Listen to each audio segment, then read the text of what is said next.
Hello.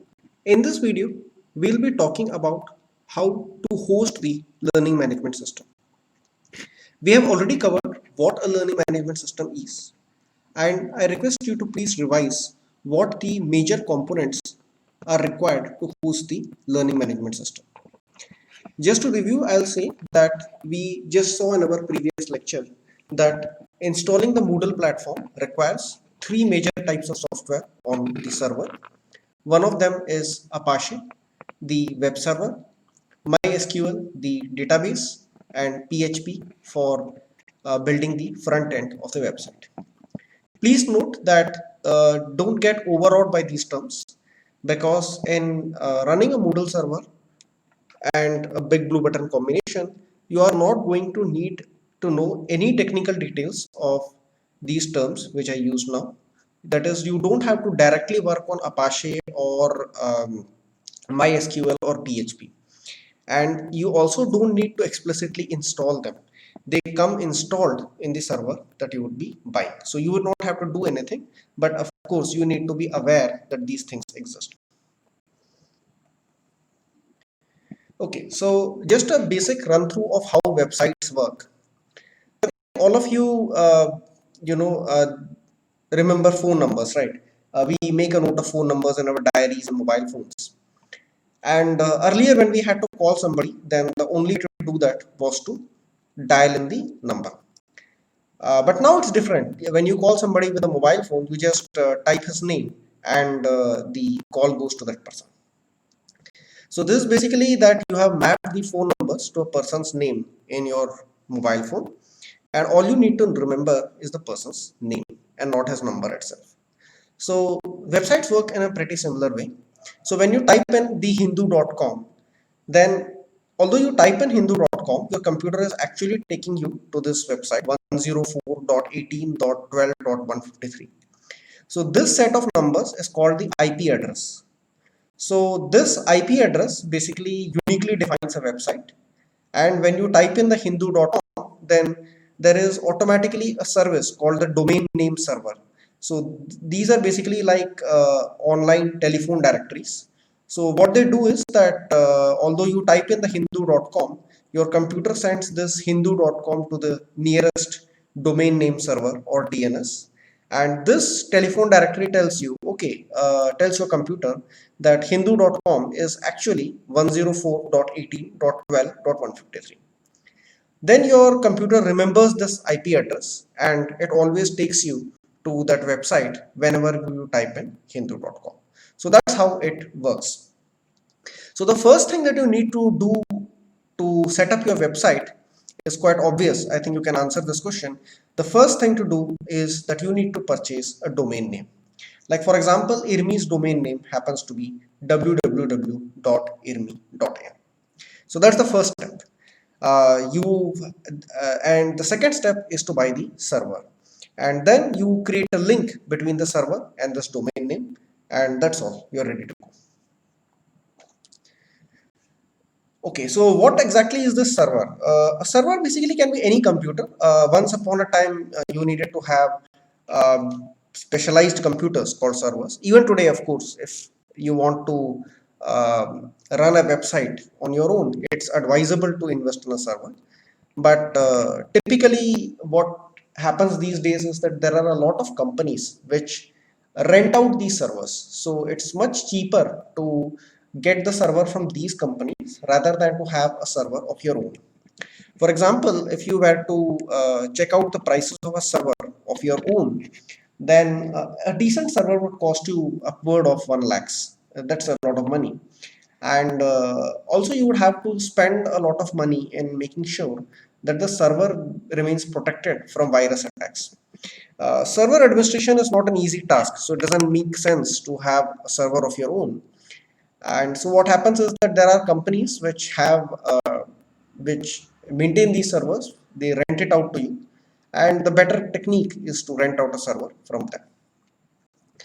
So server is basically a computer which is responding to the client request. So when you type in google.com, the request goes to Google. Google has a server which is processing your request and then getting back to you. So here also we need to have a server on which we'll be installing the software Moodle. And whenever your trainee types in something, it goes to the server and the server processes some data. It checks whether this is a genuine user or not, which course he's enrolled in. And it automatically tells him, okay, so you are enrolled to this course and this is the course data. Like all of you who are attending this course, you are enrolled in a particular course and you are getting the course content from the server.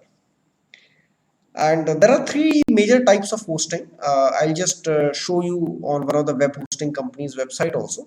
So there are basically three terms: cloud hosting, virtual private server, and dedicated server. Okay, so we'll start from the last term first.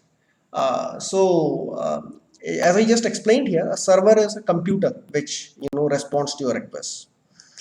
So the best method to have a server is to buy a computer, and that becomes your dedicated server.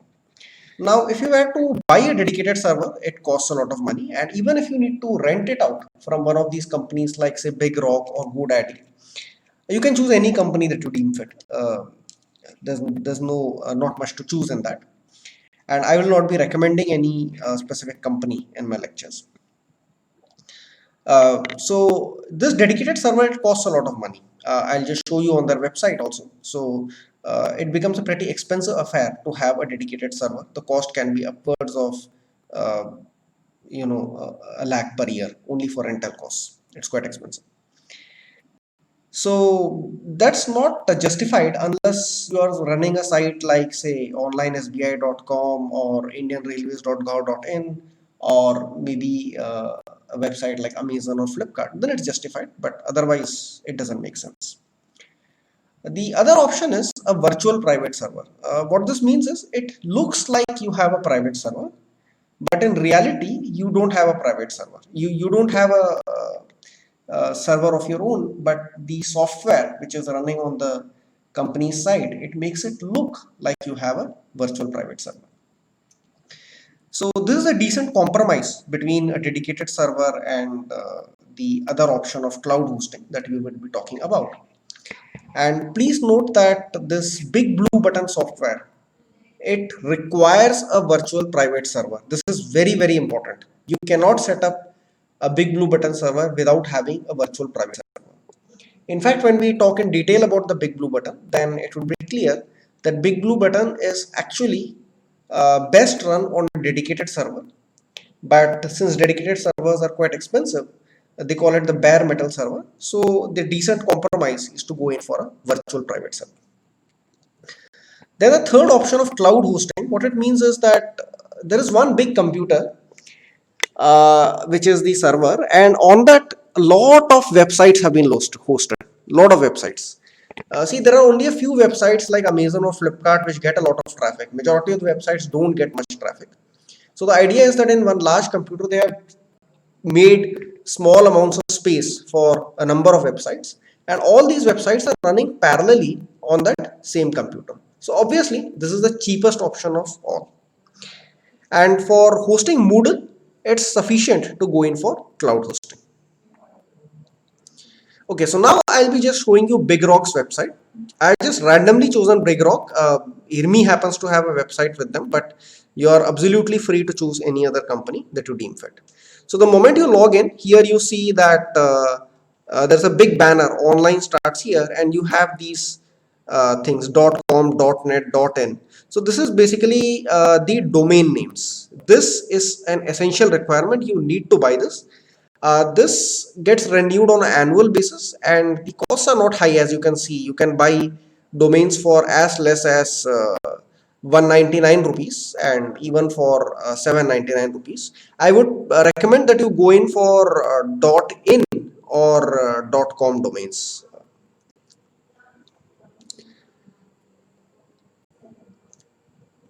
Okay, so the next thing that I want to show you is this dedicated server. Just look at it here. So this is a dedicated server. See, it says powerful dedicated servers, dedicated hardware, rock solid performances.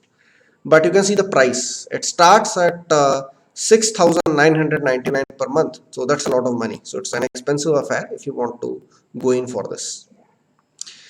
Then you have what's called this virtual private server, VPS, which is the decent compromise.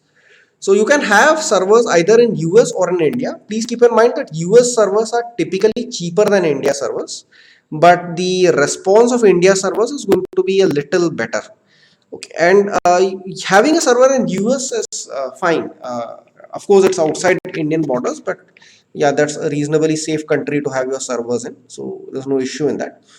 So here you can see that this virtual private server, this is what you need to buy if you not want to have an big blue button hosting. Then you need to go in for this ultimate plan with 4 cores, 8 GB RAM. So 4 cores are an essential requirement for big blue button. So this is the plan that you need to go in for.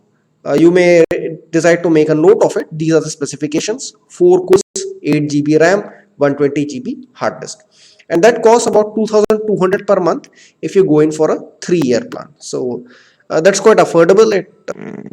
So this ultimate plan, it costs about 2,200 per month if you go in for a 3-year tenure.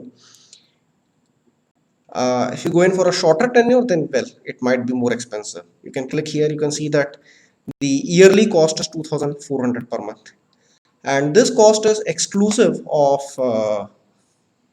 GST. So you need to add 18% tax to this. And this is the final option. We call it cloud hosting, and cloud hosting is obviously the cheapest. You can see here that even if you go in for a business plan, it's just 600 rupees a month. Okay, so this is the cost that you would incur for your Moodle server, about 600 rupees a month, even if you go in for the best option. And